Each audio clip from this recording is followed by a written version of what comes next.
And now for the exciting conclusion of Project Plant.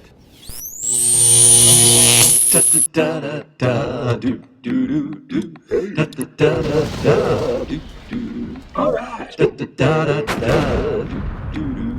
Hey now. Mr. Kovacs class. It's Mr. Kovacs class. You might learn a ton. It's Mr. Kovacs class. It's interesting too. It's Mr. Kovacs class. And he's super cool. It's Mr. Kovacs class. All right, friends, so we have grown these plants and the Brassica rapa plants. And if you recall, we were testing this project called Miracle Grow, which made me upset because they call it plant food, and we know that plants make their own food. You don't need to feed a plant. You just need to give it water, air, and sunlight, and it can make its own through photosynthesis. Hot dog, what do they think? We're dummies? Okay? Right? Food, actually, we've been studying. Food, by definition, is organic molecules of protein, carbohydrate, and fat that can be used to sustain growth, repair, and furnish energy. So we've been studying that proteins, carbohydrates, at least the energy part, right? We know that fat has the most energy, carbohydrates are the easiest to get energy out of, right?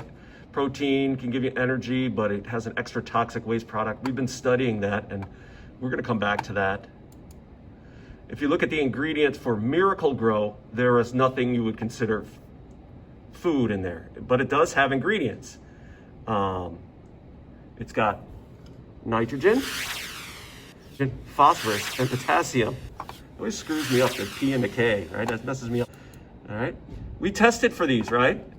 At the beginning, and the soil that we used had nitrogen, phosphorus, and potassium. So the Miracle Grow Corporation is saying that we're gonna get 2 times the growth by giving this plant food that's not even food, and just has the stuff in it that our soil already has. Hot dog, what do they think? We're dummies? And I thought that was baloney. It's a baloney. Baloney. So we set up a test, right? We set up some of your plants were getting no Miracle Grow. They still got water, they still got light, right?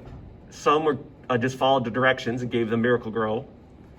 And then some, I doubled it because I figured, hey, if this can give us 2 times, this should give us 4 times. It's just math. So that means our mixed variable, MIX, our manipulated independent variable, is the amount of Miracle Grow fertilizer. All right, and now we gotta go measure the dry variable. The dry variable would be how much growth we got. Let's go do that. All right, so our mix variable was the amount of Miracle Grow. Right, so if you look at it, I've got, right, I labeled them A, B, and C, but there's 3 different test amounts of Miracle Grow. Okay, so our dry variable is gonna be the growth. And I think we decided we're gonna measure growth in 2 different ways. We're gonna count the number of leaves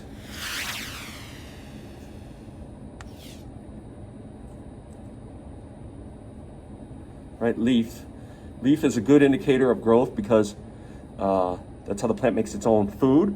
So the more leaves it grows, the more food it can make for himself. So you would think that's a healthier plant. And then the other thing we're going to count would be flowers, right? Those are the reproductive organs. And then the fruits, any fruits,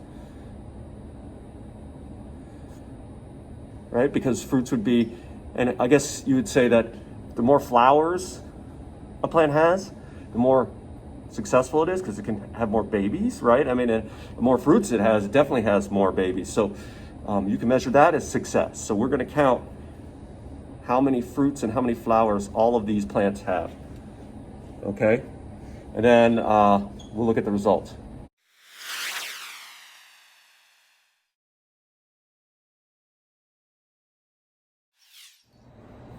Whew. There's a lot of plants to count.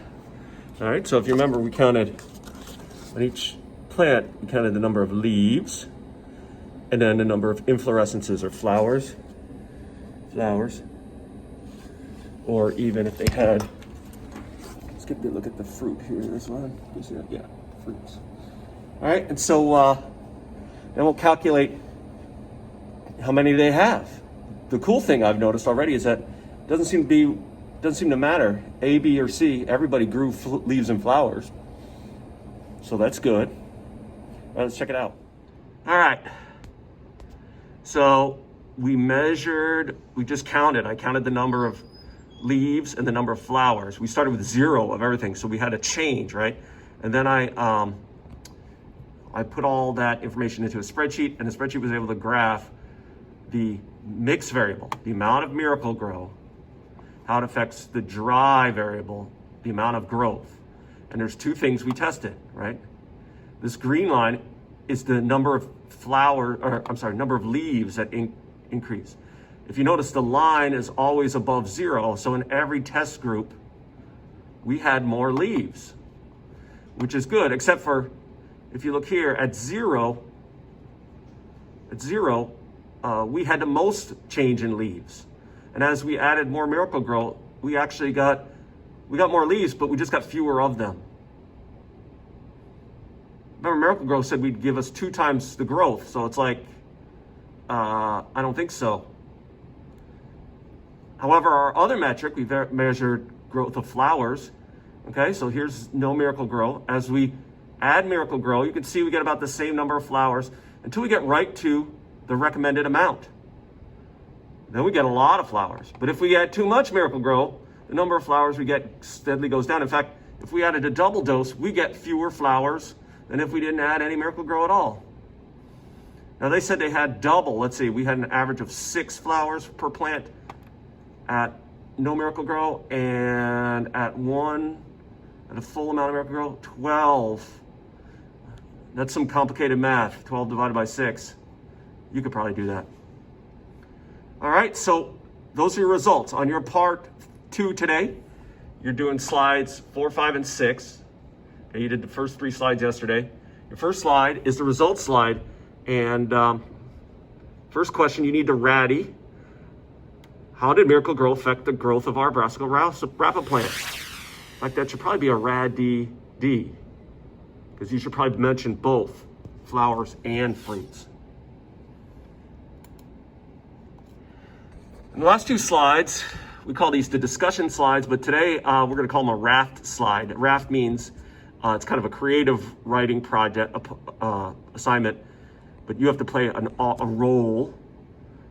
And when you write, you're going to have a particular audience and a format and a topic, right? So it's called a raft. So this is not really you being you. Today, I want you to pretend that you are a tomato farmer. I'm a tomato farmer.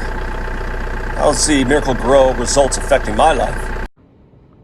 And you just spent a lot of money on Miracle-Gro fertilizer for your crops of tomatoes.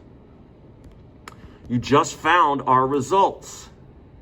You're going to write them a letter. The letter is either going to be very, very happy because it was a positive result, or going to be kind of negative because it was a not so positive result.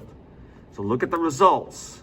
If you're a tomato farmer, which of these results would interest you the most? Likewise, your last slide is the same question, but we're going to change your role. Instead of a tomato farmer, you're going to be a lettuce farmer. Now, if I were a lettuce farmer, how would the Miracle-Gro results be affecting my life? Geez, crow. You're going to write a letter to the Scotts Corporation. They make Miracle-Gro. And pretend this time now you're a lettuce farmer and you just spent money on Miracle-Gro, and then you found out about our results. If you're a lettuce farmer, which one of these lines would be most interesting to you? And would you be happy or sad with the results of Miracle-Gro, considering you just spent some money on it? So that's we wrap up Project Plant today. On Monday, we start our next project, Project Beaumont, which is all about how do we get large food molecules to Magnus so he can smash them. I mean, he doesn't smash them in your mouth. He smashes them in the mitochondria. So how do we go from mouth to mitochondria? I guess that's our goal. All right, get to work for the exciting conclusion of Project Plant.